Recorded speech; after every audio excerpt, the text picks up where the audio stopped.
මහා තථාගත බුදුරජාණන් වහන්සේගේ කාරුණික net සංගලට අනේ මේ දිවයින පෙනුණා. බුදුරජාණන් වහන්සේ දුටුවා ලක්දිරණේදා මහා යක්ෂ සමාගම. ওই චිත්‍රවල තියෙන යක්කු පළවා හරින්න දුම්මල ටිකකටත් පුළුවන්. එහෙම නෙවෙයි. අතිශයින් භයානකයි. මිනිස්සෙක් යකෙක් දැක්කොත් එහෙම සිහි විකල් වෙනවා. මිනිස්සු මෙහෙම අතට අරගෙන මිරිකලා ජුස බොන්න පුළුවන්.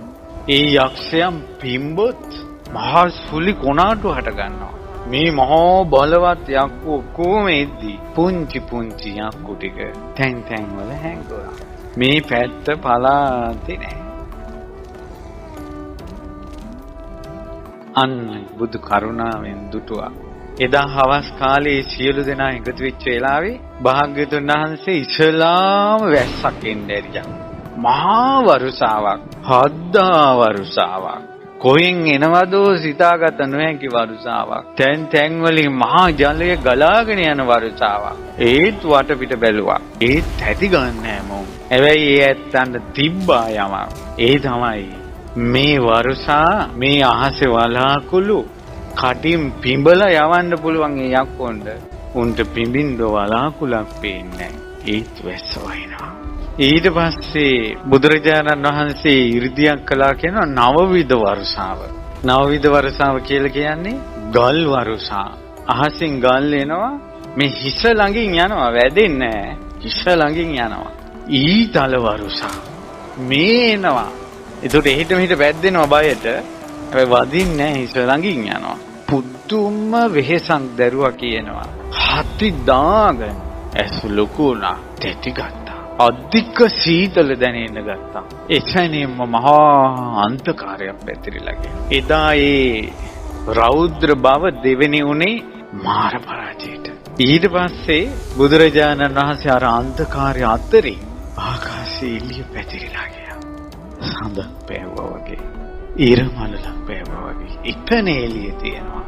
මේ අඳුරුයි. ඊට පස්සේ අර යක්ෂයන්ට ආයුධයක් අතින් ගන්න හයියක් නැහැ. ඒවා වැටිලා දැම්මා.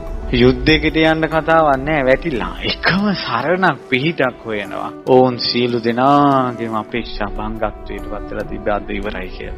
උපන් තෙකට අවුරුදු කෝටි ගණන් ආයුෂ ඇති යක්ෂයන්ට කාශ්‍යප බුදුරජාණන් වහන්සේගේ පටන් මේ යුගයේ දක්වා මේ ඝනකඩ බොල් මහ පොළොව යොදුන් ගානක් ඉස්සෙනකල් එවැනි දෙයක් නම් ඕනේ. ඒ මහා භයානක දේ ඉදිරියේ අර ආලෝකයේ දෙස බැලුවා. ඒ තුලින් රන්වන් රුවක් පේනවා. කිව්වා යක්ෂය.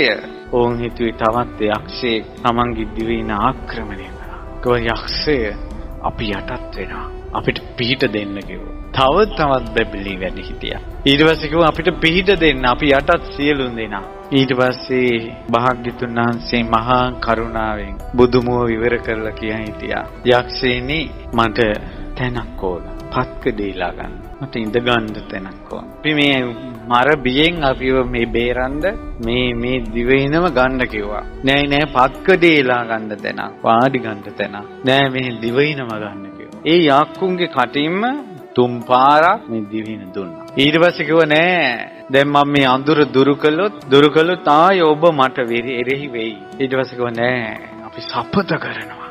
අපි සපත කරනවා ස්වාමීනි. අපිට යන්න දෙන්න.